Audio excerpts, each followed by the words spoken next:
we are going to present our current project, the CDS curriculum, Opportunities for Literacies, Ethnography, and Pedagogy of Place.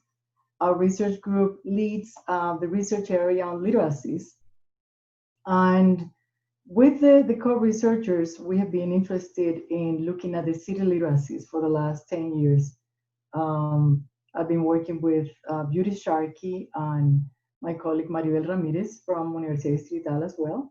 And we're looking with teachers at the literacies that are outside of the classrooms to see the kind of resources that we find in the city, and be able to think with teachers also about the possibilities and the opportunities to include those realities in the language classroom, and in not only in the language classroom, but also in the other content areas. So we've had that experience for the last 10 years. There is a book and there are some articles published.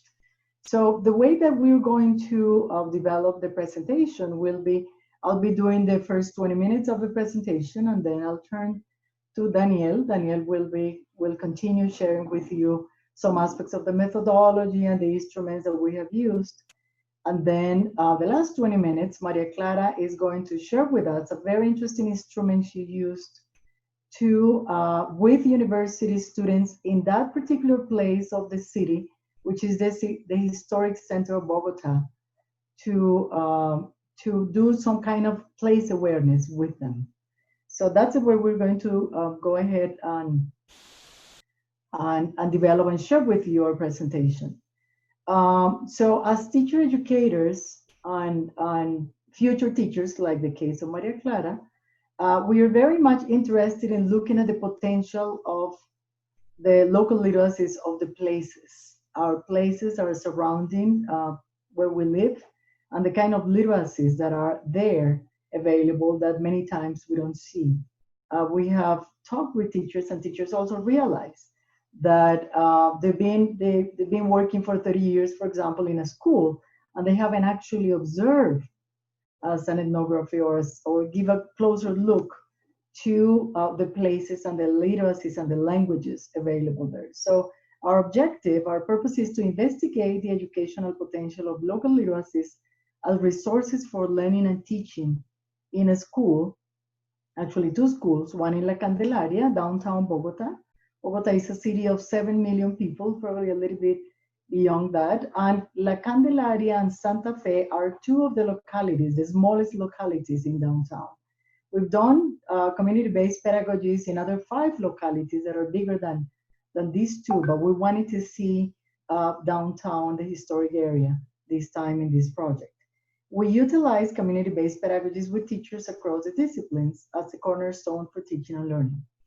So as teacher educators, from a critical perspective of literacy and language teaching and learning, we have noticed a disconnect that exists between the realities of the students and their lives and their funds of knowledge and the curriculum that is offered and that is developed by teachers in schools. So that's why we invite teachers to see with us the potentialities of the resources.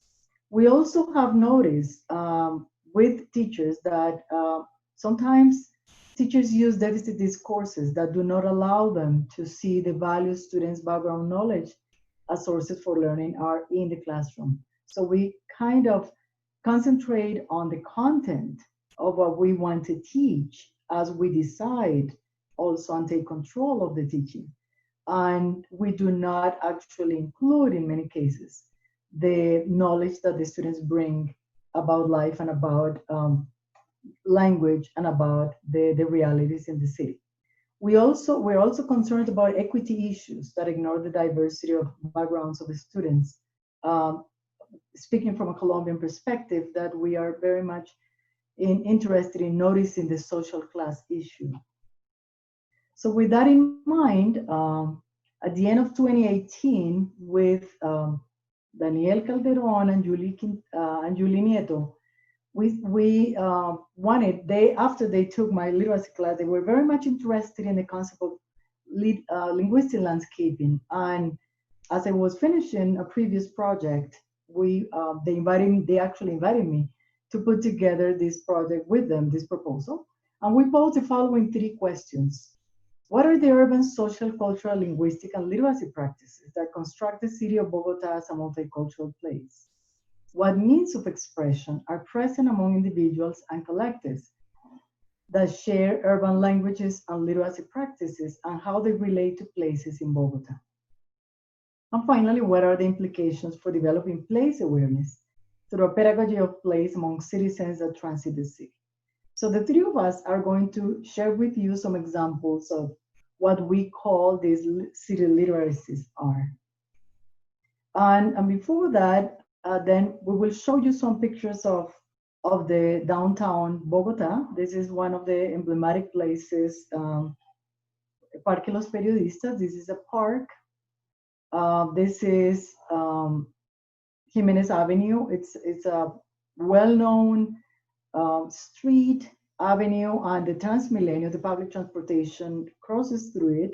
There are many universities. We're very surprised to find 15 universities in such a small historic center of Bogota. And so we do have the Center for Emerald Trade and banks, universities, gastronomy, tourism, etc. But we were very much interested in the schools and working with the teachers. So we found that this school, that's kind of the biggest one because it has 3 branches, would be the place that we would be interested in interacting with teachers. So we went and did the presentation of the project. We talked to the principal, and we talked to the academic coordinators and the academic committee to present our project and to see if we would have access to the school and to working with the teachers and to learning with them about how they see the local resources of the city.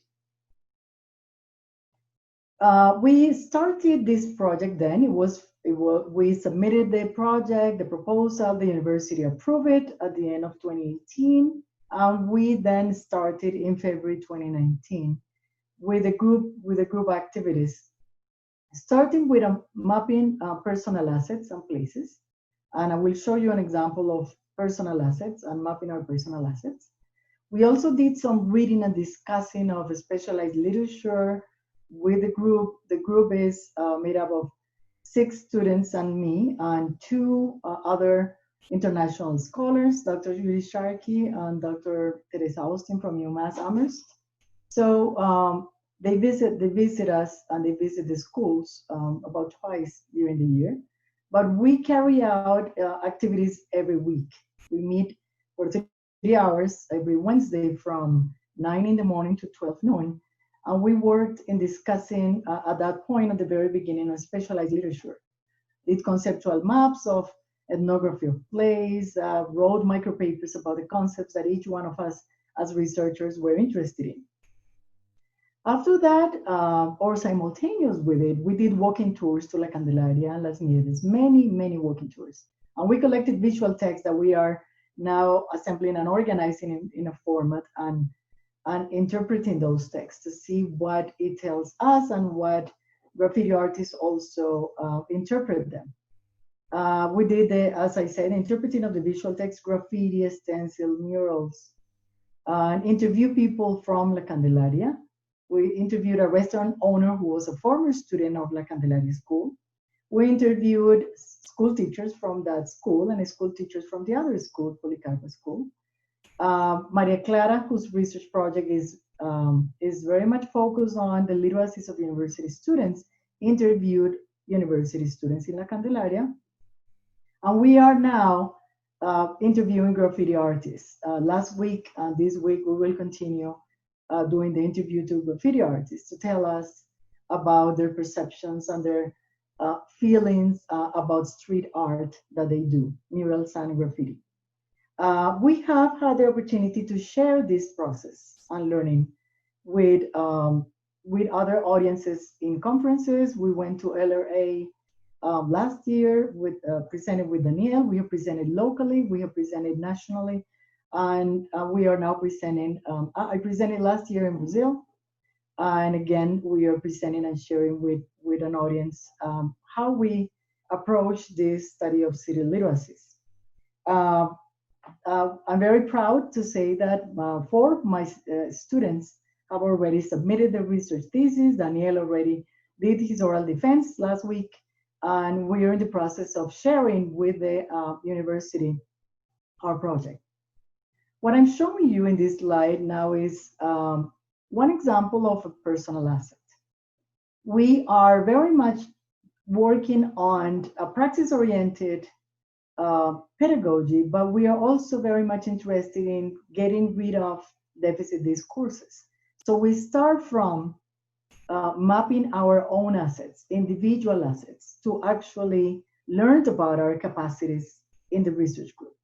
So with this silhouette, in one of the sessions, one of the very first sessions, we started thinking about what are our potentials? What kind of knowledge do we hold about the neighborhood, about language, about teaching? What are the feelings attached to my idea of teaching language? And how do they match with my beliefs and my philosophical perspective? What is my vision of language? What's my vision of the city? And how I can actually integrate that from a creative perspective, from my own capacities. So we did this personalized. It was a very interesting exercise because it does start helping each of us see ourselves as important assets and with important potentials and capacities to be ready to do what we're interested in doing. Now I'm going to show you an example of community mapping because that was the second activity we carried out in the group. And this is a community mapping that was done by our most recent research assistant, Fabio Martinez. So he did the same as everybody else. He did the mapping of his neighborhood. And to do the mapping, we were following 𝗏𝗪𝗪 and Magnite, whose contributions from urban planning we have used in our research project. So they are looking at different aspects of the neighborhood to actually capture what those assets, those resources are. I think this is Fabio's pet. His dog is in most of the pictures. So his barrio is Nariño Sur in the central south of the city. We can see Montserrat up there in the top. And he actually, what he shared with us was presented and contextualized in the map of the city of Bogota that we can see to the right.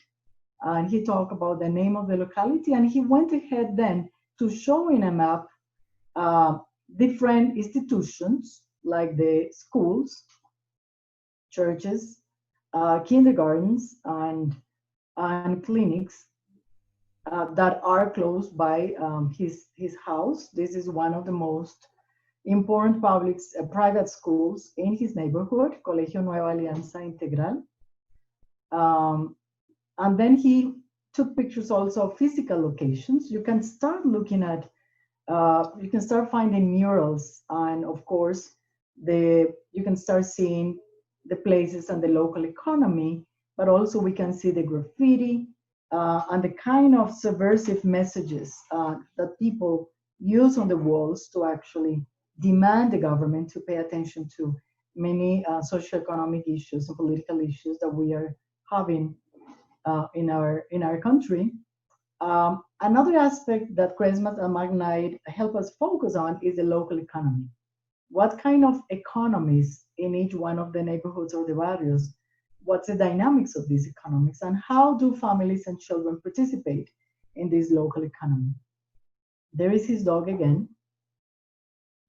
We do have graffiti in the walls of the parks, surrounding the school. We do have signals also and invitations to keep the city or the neighborhood clean, not to throw the trash on the streets, but in the cans provided for the city and for the garbage. And this is what his neighborhood looks in a beautiful sunny day, as we can see. So that's an example of the kind of community mapping that each of us did prior to actually immersing ourselves in the in the context of La Candelaria and Santa Fe. So as I mentioned, these 5 projects are part of this main project on literacies, cultures, and pedagogy in Bogota from 6 students. Maria Clara is working on the literacy practices of the university community with his team, Juan Camilo Rodriguez. Alejandra, another graduate student, is working on EFL Learners Agency exploring the sociocultural landscape of a public university. Kevin Prieto is working on with pre-service teachers, practicum students, pre-service English teachers' perceptions of learning to teach culturally diverse students in the practicum. Daniel Calderon carried out his thesis of native speakerism and Colombian English language teachers' life histories from a narrative perspective. And Julie worked on promoting local literacies among university student sources for curriculum and teaching. So those projects are part of this bigger institutional project. This is going to be my last slide before I turn to Daniel. Daniel is going to be presenting the other part, the second part of our presentation.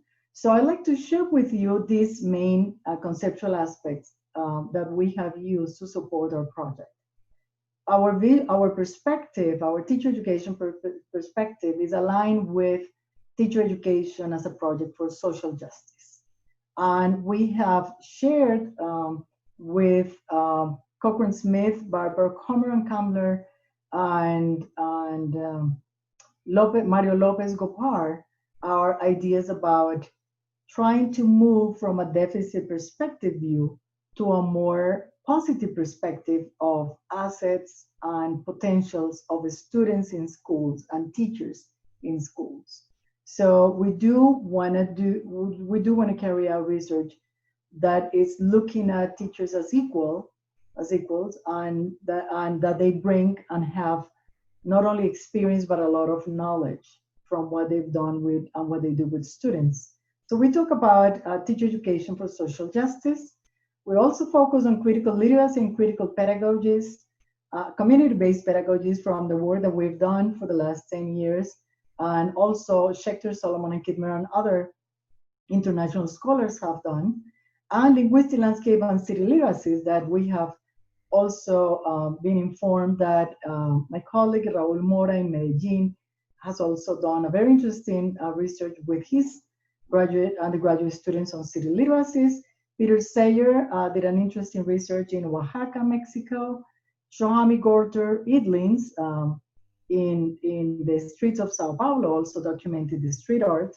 And Rodriguez et al. Also supported our research project. So now, with this understanding of what ethical perspective we've used, Daniel is going to share with you what kind of methodological approach we use and why we're using ethnography. Daniel. Okay, thank you, Professor Amparo, and boa tarde para todos. That's part of the Portuguese that I can speak. Well, talking about some of the methodological aspects that we have been considering for conducting this research project. Within the preliminary and the first instances, we read a lot about ethnography, since we are working with the communities, with the neighborhoods, with the schools, and with certain areas of the city of Bogota. We thought about in situ or this field-related experiences for us to conduct research in terms of methodology and in terms of analysis and in terms of the results. So that's why we as researchers, we started to learn and read a lot about ethnography plays and visual ethnography tools for us to conduct this research. So in here, basically, this project utilizes ethnography as plays, right? In which we then walk or walking, or the walking tours that Professor Amparo was mentioning at the very beginning as an ethnographic method. So please bear in mind and remember that we're working in Bogota's historic center. So for us, being there, walking there, going through the streets, documenting, taking pictures was pivotal for us, right? So we consider walking as ethnography itself and as a method for conducting this research. Also, within this, within the tenets of ethnography of place, right? The researchers are also, or they become placemakers, in the sense that the more you walk in a specific area, the more sense you can give or you can construct to these places. So, for example, let's not forget that it's not the same walking to a given street without any particular purpose than walking to the same street with the lenses of a researcher. So when you have something in your mind, something that you want to unveil, right, you start to make sense of those places. You start to see things that you haven't considered, or things that you haven't explored, things that you haven't thought about before. And that's what ethnography of places provides.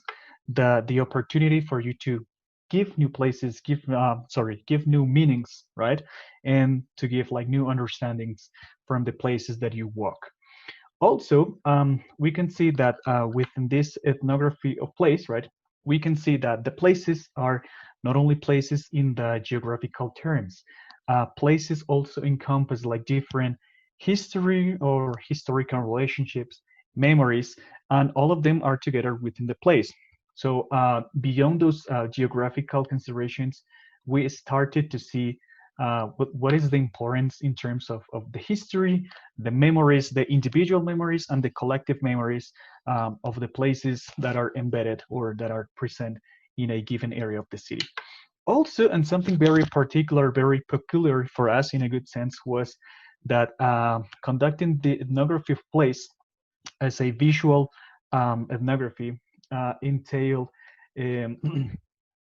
sorry, because I have here a comment.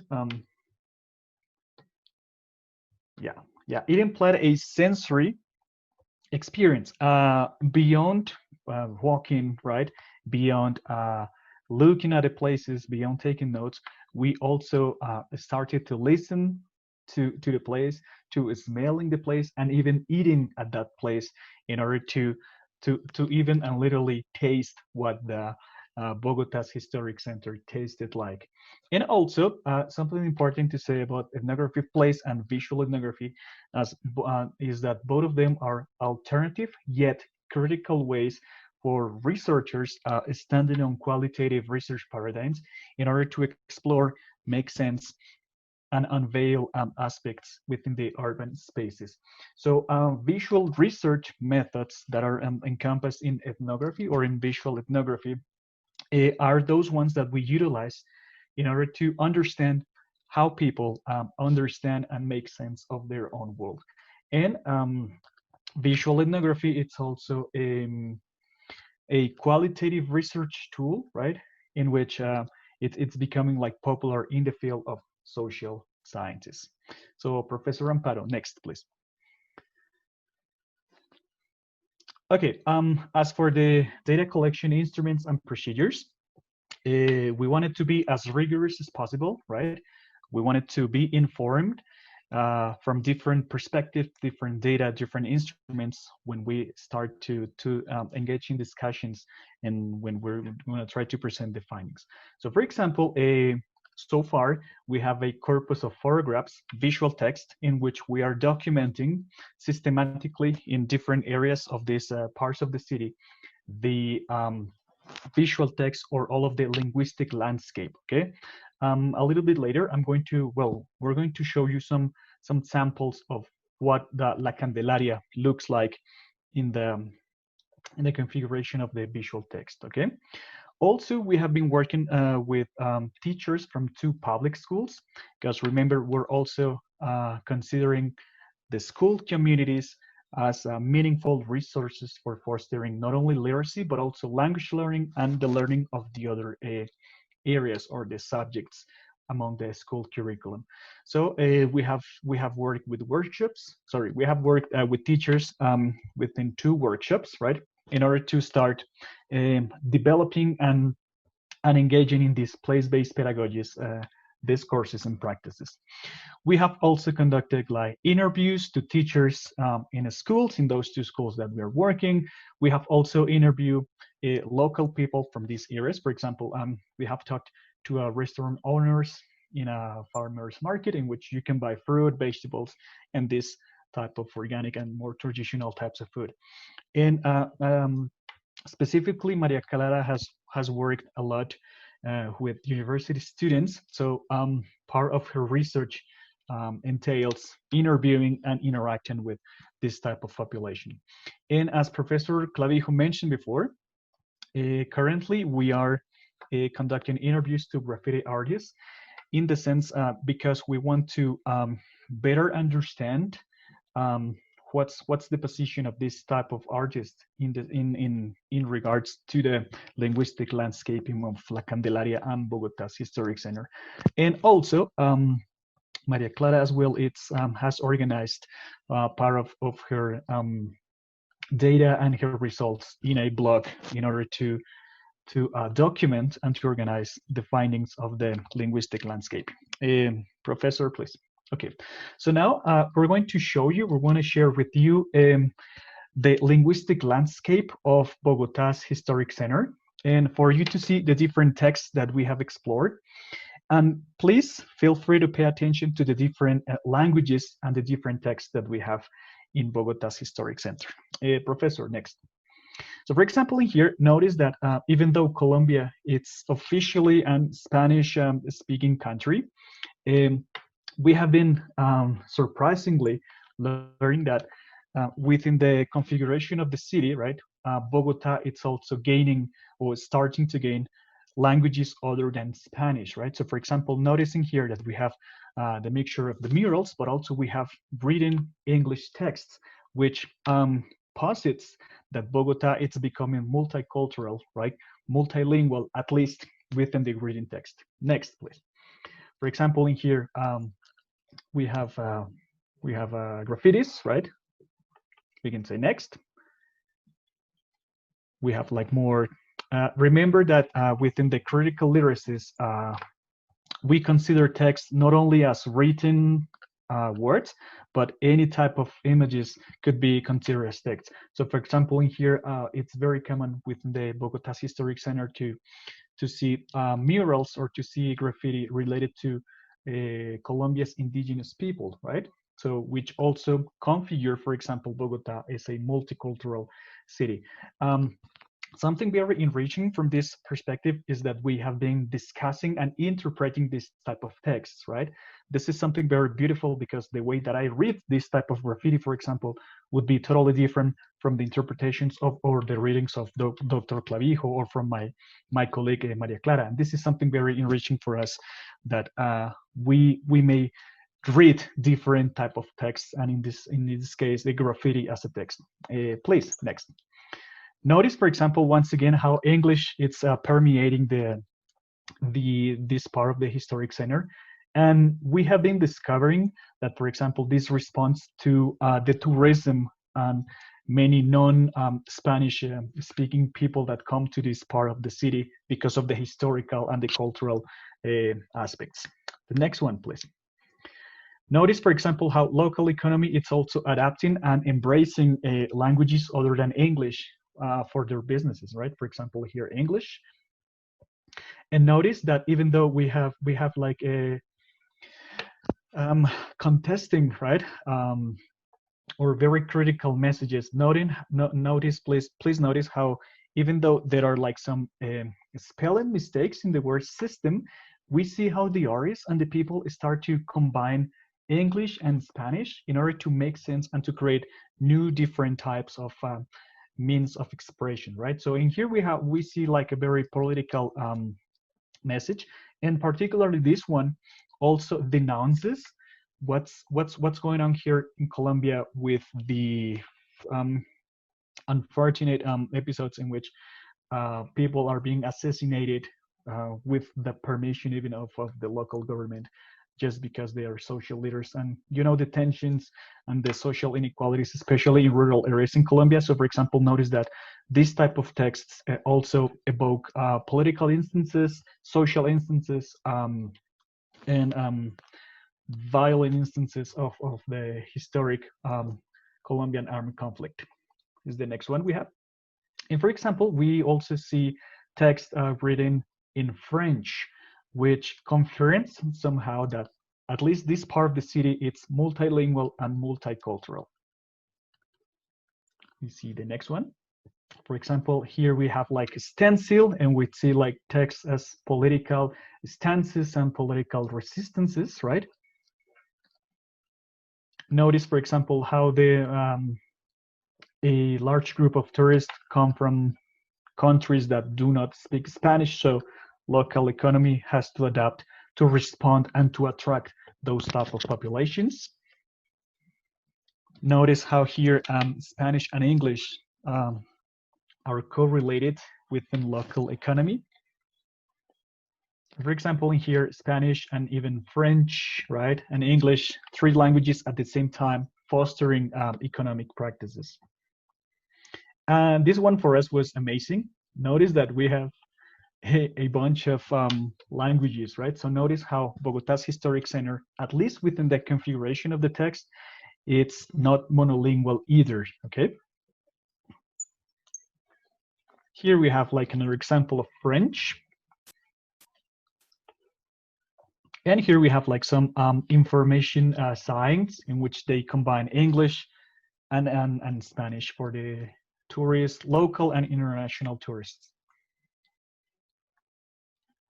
Notice, for example, all of the information signs, this one put by the local government, yeah, the Bogota's major or the tourist information offices, they also combine Spanish and English, right?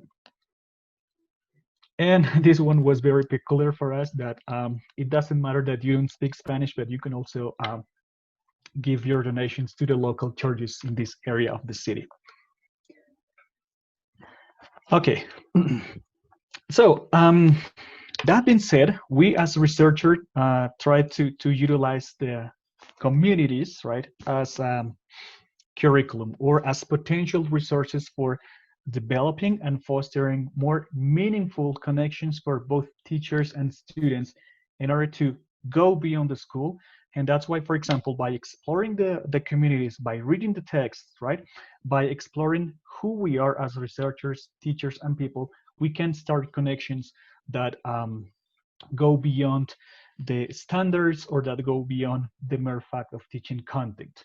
Okay, so for example, the next one thing that we want to share with you is how we, within these workshops with teachers, we started to try to make connections with the National Ministry of Education standards and the different areas of knowledge for the teachers to start utilizing the communities as meaningful resources for them to engage students in learning.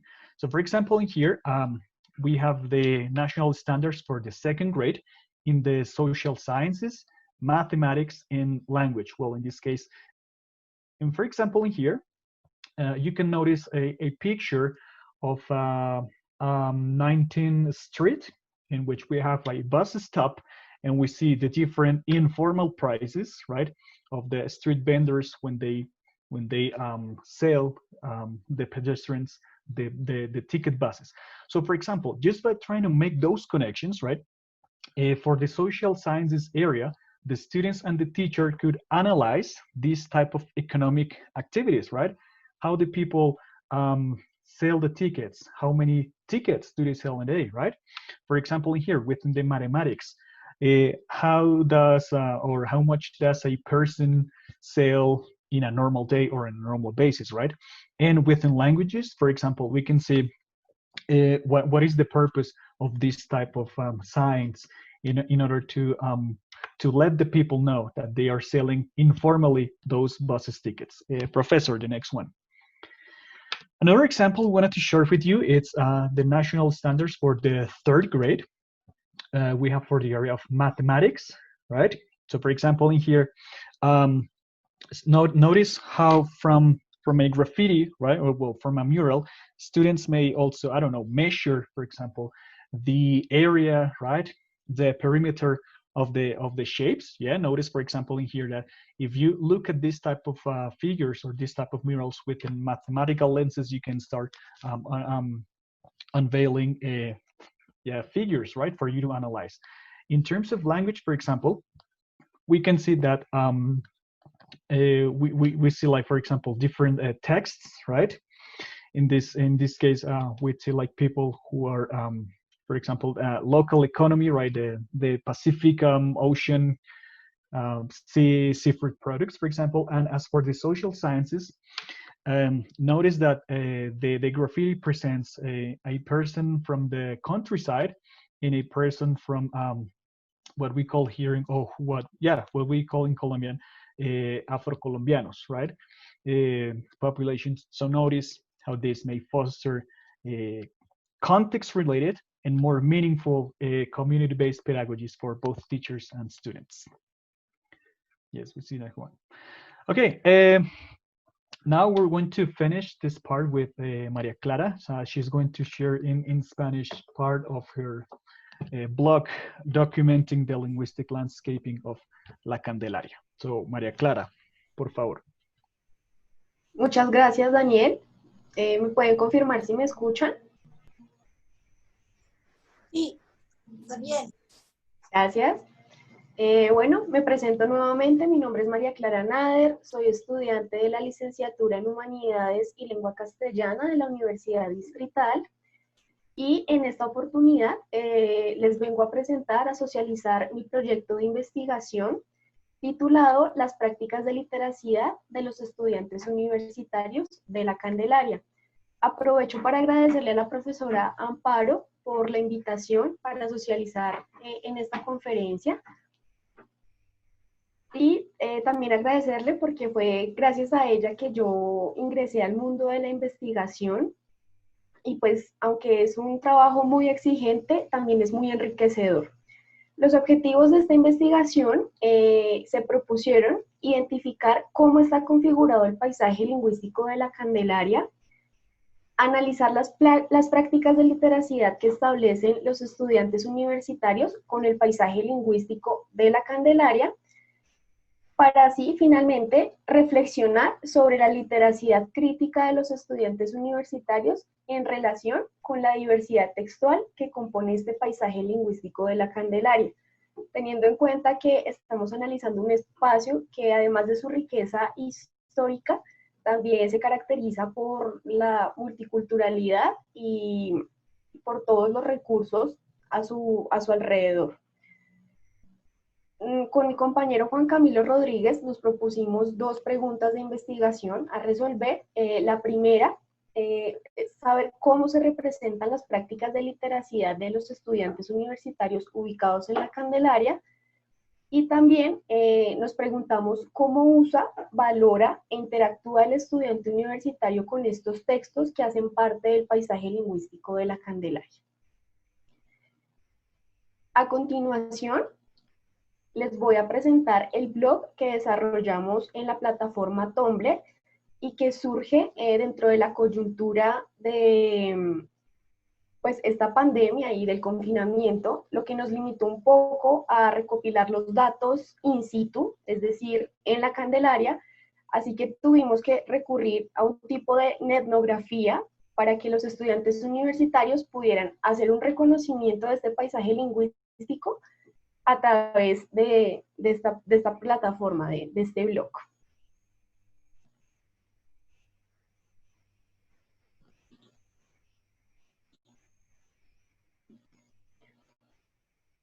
Entonces, en primer lugar, pues esta es la plataforma Tumblr que nos permite pues, utilizar múltiples recursos para que se vuelva una experiencia más interactiva.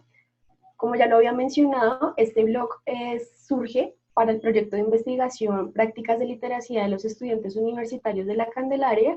Sin embargo, en esta oportunidad voy a profundizar en el paisaje lingüístico como tal. Les voy a presentar el video de bienvenida.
Este es a grandes rasgos, pues la intención del presente blog. Les recuerdo que una de las definiciones del paisaje lingüístico se refiere al análisis de los textos visibles en un espacio público. Sin embargo, también hacen referencia a la presencia de varias lenguas localizadas en un lugar. Vamos a encontrar que los tipos de texto que se encuentran en el paisaje lingüístico de la Candelaria son muy diversos y están instalados en espacios de alta recurrencia social, ya que la característica de la Candelaria, al ser el centro histórico de Bogotá, pues digamos que la hace un lugar muy atractivo para extranjeros y foráneos y también para los estudiantes universitarios que de alguna otra manera son mayoría, ya que encontramos que hay más de 15 instituciones de educación superior, universidades en la localidad. Vamos a ver que hay textos que revelan datos significativos de personas e instituciones. Podemos encontrar grafitis, stencils, pancartas, adhesivos, murales, anuncios, placas, garabatos y señales, que en su mayoría van a informar. Estos textos informativos se reflejan en las señales de tránsito y comunicaciones de la Alcaldía de la Candelaria, que buscan ubicar o contar una historia a los visitantes, que en su mayoría son foráneos y extranjeros. Vamos a encontrar muchos textos que denuncian. A esto les vamos a llamar textos contestatarios, ya que en una de las zonas más concurridas de Bogotá, pues digamos que se convierte en un lugar idóneo para manifestar un desacuerdo y revelar opiniones de individuos o colectivos en contra de las políticas del gobierno nacional y también local, en materia social, cultural, económica y sobre todo política. Vamos a encontrar textos que venden, que buscan hacer publicidad, ofrecer un producto para el consumo. Y pues como ya lo habían mencionado la profe Amparo y mi compañero Daniel, en la Candelaria pues hay bastantes lugares para la cultura, el entretenimiento, la gastronomía, el ocio, la política, la educación y la religión, los cuales son abundantes y tienen un fuerte impacto sociolingüístico. Por eso nos llama la atención hacer este tipo de análisis. Vamos a encontrar textos que también llaman la atención y que pueden encasillarse dentro de los textos decorativos. ¿Por qué? Porque son muy coloridos, se valen de muchas formas de expresión. Tenemos que tener en cuenta que al ser el patrimonio histórico y cultural es una de las zonas que se caracteriza por este tipo de adornos visuales, bien llamados grafitis, también murales, que hacen atributo a esta diversidad y multiculturalidad. En primer lugar, les voy a socializar los textos informativos o históricos. Entonces, como ya lo había mencionado, al ser reconocida como el centro histórico de Bogotá y muchas de sus fachadas son patrimonio histórico, es usual encontrar placas que narran un suceso histórico relevante, los nombres de las calles o las indicaciones para visitar algún lugar que vale la pena visitar. Entonces podemos encontrar este del pasaje Rivas, que tiene una gran trayectoria desde 1893. Encontramos calle de Santa Clara, la calle del divorcio. encontramos la carrera séptima con 11. Les recuerdo que aquí en Bogotá nosotros manejamos numeraciones, pero particularmente en la Candelaria las calles sí tienen nombre. Entonces, esa es la calle real de Santa Fe de Bogotá, Nueva Granada, que fue la casa donde sucedió el tema del florero, de la caída del florero de Llorente. Aquí vamos a encontrar este tipo de texto.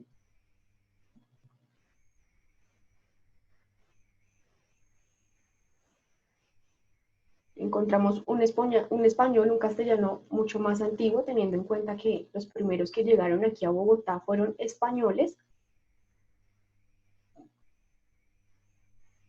Hermanos, una de dos, o no hablar o hablar de Dios, que en las casas de Teresa aquesta ley se profesa. Aquesta, por ejemplo, es una expresión que ya no utilizamos. Tienda Jeremías, vemos que aquí también las reglas gramaticales cambian. Calle de la toma del agua, cuando antiguamente la U se escribía como una V.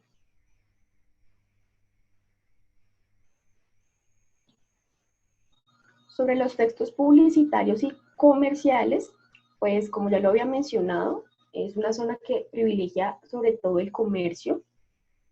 Vamos a encontrar aquí ofertas de empleo, en este caso como modelo webcam. Este tipo de anuncios cobran relevancia ya que los encontramos a las afueras de las universidades.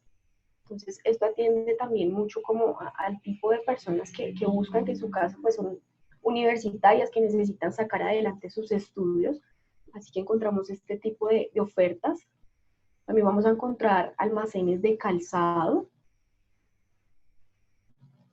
El delicioso peto con panela, que es una comida muy autóctona colombiana.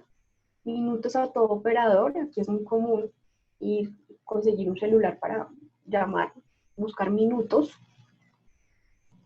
Este es un tipo de publicidad para borrar tatuajes, se valen de una palabra del dialecto también muy bogotano, que es ñero, y aquí pues hacen una relación. Tiene una carga semántica bien profunda. Vamos a encontrar este tipo de placas que reconocen algunos lugares porque se vuelven muy famosos dentro de los visitantes, sobre todo los estudiantes universitarios. Es un sitio de ocio y entretenimiento.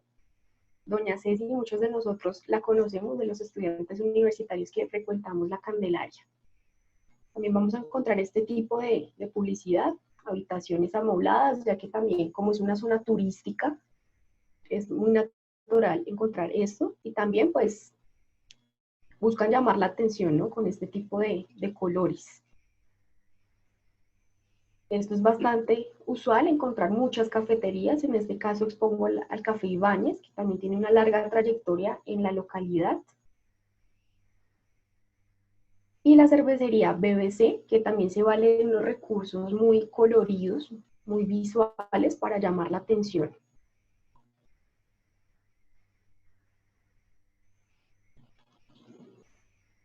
Vamos a encontrar textos que para pues, la función de los investigadores decidimos llamar poéticos, porque como estudiamos también literatura, encontramos textos que nos permitieron hacer una relación de intertextualidad. En esta oportunidad, pues tenemos algunas de las imágenes, y estas imágenes murales las relacionamos con poemas de poetas colombianos.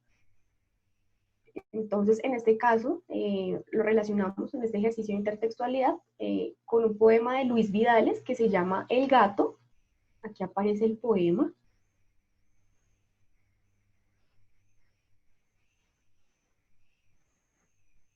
Vamos a encontrar este tipo de mural que dice música es vida, así que la relación que hacemos aquí es con la obra de Andrés Caicedo, 𝗃𝗏 la música. Extrajimos un fragmento literario. En un rato les comparto el link para que ustedes mismos puedan ingresar e interactuar, ya que el tiempo me limita un poco, por lo tanto no puedo leer todo lo que dice el fragmento literario. Y vamos a encontrar este tipo de textos también muy poéticos, como Rescátame del olvido o Y no me olvides, en una fachada que ya se está destruyendo, le está cayendo el concreto. En esta ocasión, el poema que lo acompaña es El olvido de María Mercedes Carranza. También nos llamó mucho la atención, este ya lo habíamos enseñado, pero nos llamó la atención encontrar un poema escrito en francés, también por la forma y el lugar donde fue plasmado. Esta es más o menos la traducción. No sé si estoy listo para hacer lo que estoy dispuesto a hacer, pero voy a comenzar porque sé que lo necesito y porque me inspiras.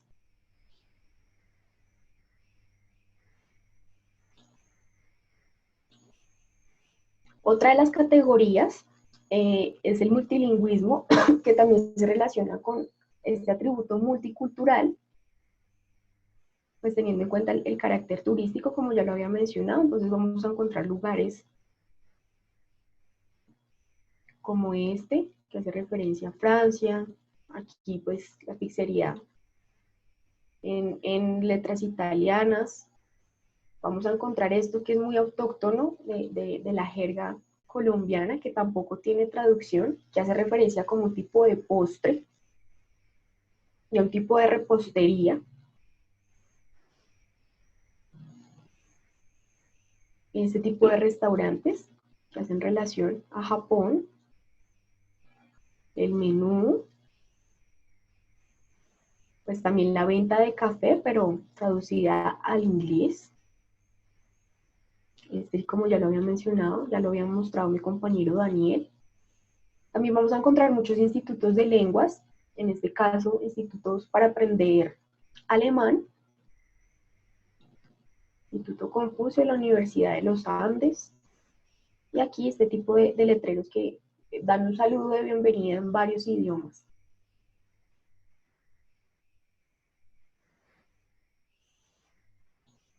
Otra de las categorías que tuvimos presente es la de los garabatos, que podemos definir como trazos mal escritos o dibujados, y que pueden encasillarse de alguna otra forma como un tipo de vandalismo, ya que es muy difícil descifrar su significado, y la trascendencia realmente oscila en este tipo de vandalismo, de poner un tag, de poner una firma. Llama también la atención porque pues recordemos que en la Candelaria se encuentran muchas fachadas que son consideradas patrimonio histórico y arquitectónico. Entonces, esto también es muy común encontrarlo. Son tipos de tags desde la teoría del graffiti. Como se pueden dar cuenta, son rayones que se encuentran allí, firmas, símbolos, y también se acostumbra a vandalizar las señales de tránsito. Esto es muy común encontrarlo allí. Ya me voy aproximando a las dos categorías que en lo personal me llaman más la atención. En este caso vamos a encontrar murales étnicos. Sin embargo, aquí en Colombia, pues nosotros dentro de la investigación pudimos encontrar dos connotaciones. Así como se les hace un homenaje con este tipo de murales, de alguna otra forma también pensamos que es una forma de exotizar sus prácticas e identidad. Aquí, por ejemplo, encontramos la huipala, que es la bandera de nuestras comunidades indígenas. Este es uno de los murales más populares, ya que se encuentra cerca al Chorro de Quevedo. Como ya lo habían visto. Entonces, aquí en Colombia llama mucho la atención que recurramos a este tipo de muestras gráficas. Sin embargo, en contraste nos damos cuenta de que pues ahorita están pasando por una situación muy difícil. Digamos que no tienen muchas garantías para vivir de la mejor manera.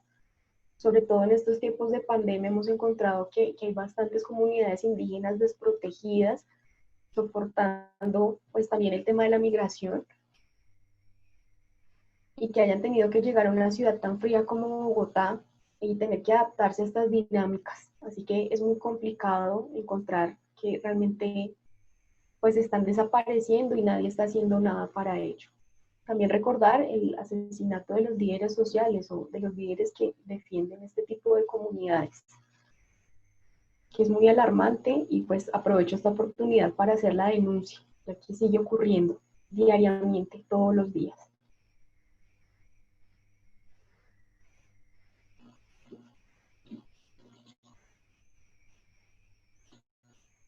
Finalmente vamos a encontrar los textos contestatarios, que también de alguna otra forma son mayoría, ya que se encuentran en el centro histórico de Bogotá, un lugar que también tiene una connotación política, ya que allí se encuentra el Congreso.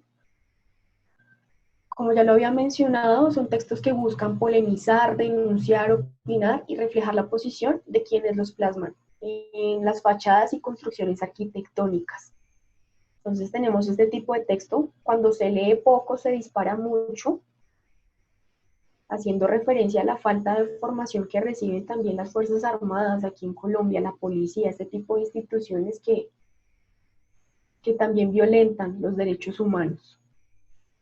Aquí aparece un tipo de stencil de nuestro actual presidente. Aquí a manera de crítica dice: depende de ellos la tierra, el agua, la paz y la verdad, que es las cosas contra las que más atentan. Aquí vamos a encontrar que solo tiene derechos quien se atreve a defenderlos. Esto cobra mucha relevancia, ya que la mayoría de marchas y manifestaciones que surgen tienen como punto de encuentro o incluso como punto de partida la Plaza de Bolívar. La Plaza de Bolívar se encuentra ubicada en la Candelaria. Entonces es muy común encontrar este tipo de textos que buscan llamar la atención y alarmar a quienes transitan por el lugar y también denunciar todo este desacuerdo. También es un llamado al despertar colectivo. Vamos a encontrar esto como milicos al servicio de ricos, un símbolo de resistencia, un adhesivo de resistencia. Aquí vamos a encontrar un mural, un tipo de caricatura de nuestro presidente. Creo que es bastante diciente encontrar comiendo. Dice: no hay ley, no hay conciencia y no es salsa de tomate. Entonces vemos que aquí tiene dinero y de él escurre. Entonces, el progreso a costa de qué y a precio de qué estamos pagando este tipo de progreso. Y más cuando nos encontramos noticias como que el fracking fue aprobado, por ejemplo, el día de ayer, en contra también de todos estos movimientos ambientalistas y todo lo que perjudica. Aquí vamos a encontrar uno que dice: Tombo, tu hijo se encapucha. Tombo es una forma de llamar a los policías, de alguna otra manera, de una forma muy despectiva. Es encontrar que esta misma persona que dispara un arma puede estar asesinando, porque recordemos que también el 𝗪𝗲𝗇𝗏 se ha visto implicado en este tipo de asesinato a estudiantes que se encuentran protestando.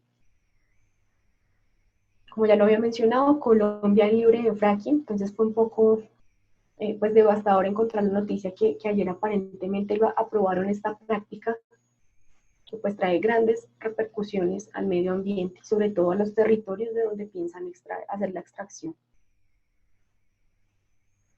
Esta que dice 𝗬𝗏𝗡𝗏, digamos que también cobra mucha relevancia teniendo en cuenta la decisión de la Corte la semana pasada y pues la investigación que llevan haciendo por años. En este caso pues lo inculpan por manipulación de falsos testigos. Sabemos que es una clase política que se ha perpetuado en el poder y aunque no lo digan, pues digamos que de alguna otra manera sí estamos viviendo en un tipo de dictadura, entre comillas. También vamos a encontrar este tipo de denuncia a nuestro antiguo alcalde. El alcalde Enrique Peñalosa fue alcalde en 2 ocasiones en Bogotá y digamos que una de las principales críticas es que tenía una tendencia a pavimentar, a poner cemento, sobre todo en las zonas verdes. Entonces por eso le ponen aquí Peñalosa atrapado en concreto. Y aquí, pues digamos que esta también es un llamado, ¿no? Desobediencia civil contra el asesinato de líderes sociales. Y es que tristemente la muerte se está volviendo una cifra más. Todos los días amanecimos con que están matando de maneras pues bastante alarmantes y muy preocupantes a todas las personas que piensen diferente al gobierno de turno. Y en este caso a los que se atreven a defender los derechos humanos que le corresponden a cualquier ser vivo por el simple hecho de habitar en un país que aparentemente tiene una constitución, pero todo el tiempo se están violentando este tipo de decretos. Aquí encontramos un llamado a paz entre pueblos, pero guerra entre clases. Finalmente, uno que dice: no más terrorismo de Estado. También por todas estas desapariciones forzadas y también por todo, porque la mayoría de investigaciones apuntan a que muchas veces las personas fallecen en manos de las instituciones del Estado. Por el momento no tengo nada más que decir, les agradezco mucho por la invitación y pues si tienen alguna inquietud, espero poder resolverla.